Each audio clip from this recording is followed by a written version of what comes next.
Pipodara જીઆઈડીસીમાં bike પર આવેલા અજાણ્યા ઈસમોએ કપડાની દુકાન ચલાવતા વેપારી પર ધડાધડ ફાયરિંગ કરી ભાગી ગયા હતા।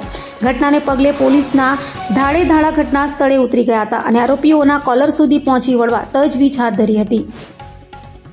સુરત જિલ્લામાં વધુ એકવાર તહેવારોના તાણે ફાયરિંગની ઘટના બનવા પામી છે। સુરત જિલ્લાના માંગરોળ તાલુકાના પીપોદરા જીઆઈડીસીમાં રાત્રિના 9 વાગ્યા આસપાસ એક કપડાની દુકાન ચલાવતો વેપારી બ્લેક કલરની મોપેડ લઈને જીઆઈડીસીના મુખ્ય રસ્તા પર પસાર થઈ રહ્યો હતો। તે દરમિયાન બાઇક પર અજાણ્યા 2 ઈસમો આવ્યા હતા અને 3 થી 4 રાઉન્ડ ફાયરિંગ કરી વેપારીને ઈજાઓ પહોંચાડી હતી। લોકોના ટોળા એકઠા થઈ જતા આરોપીઓ ભાગી ગયા હતા અને ઈજાગ્રસ્ત ઉગ્ર સાહુ નામના કપડાના વેપારીને 108 મારફતે સુરતની નવી સિવિલ હોસ્પિટલમાં ખસેડવામાં આવ્યા હતા। તો ફાયરિંગની ઘટના પગલે સુરત જિલ્લા એસઓજી, એલસીબી અને કોસંબા પોલીસનો કાફલો ઘટના સ્થળે દોડી ગયો હતો અને આસપાસ વિસ્તારના સીસીટીવી ફૂટેજ તેમજ નજરે જોનારા લોકોના નિવેદન લેવાનું શરૂ કર્યું હતું। સાથે જ ફાયરિંગ કરનાર અજાણ્યા ઈસમો કોણ હતા, ક્યાંથી આવ્યા, કયા કારણસર ફાયરિંગ કર્યું એ દિશામાં તપાસ હાથ ધરી છે। ત્યારે બનેલ ઘટનાને પગલે લોકોમાં ભય ફેલાઈ ગયો છે।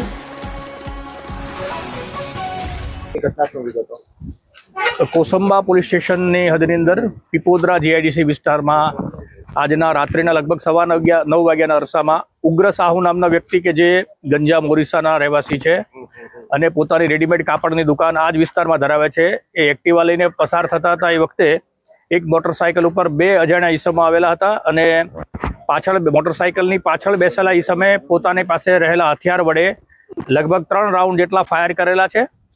આ ફાયરિંગની ઘટનામાં ઉગ્ર સાહુ નામનો વ્યક્તિ ઈજાગ્રસ્ત થયા છે અને પેટના ભાગે અને પીઠના ભાગે ગોળી વાગી છે। ઈજા પામનાર વ્યક્તિને સિવિલ હોસ્પિટલ સુરત ખાતે સારવાર માટે મોકલેલા છે। બનાવવાળી જગ્યા ઉપર કોસંબા પોલીસ, એલસીબી, એસઓજી અને બાજુના કિમ પોલીસ સ્ટેશનના અધિકારી કર્મચારીઓ સ્થળ ઉપર આવી ગયા છે। આ ઘટનામાં સંડોવાયેલા આરોપીઓને પકડવા માટેની નાકાબંધી કરવામાં આવી છે અને પકડવા માટેની તજવીજ ચાલુ છે। બનાવવાળી જગ્યા ઉપરથી 2 ખાલી કેસ મળ્યા છે અને 1 મિસફાયર થયેલો રાઉન્ડ મળ્યો છે।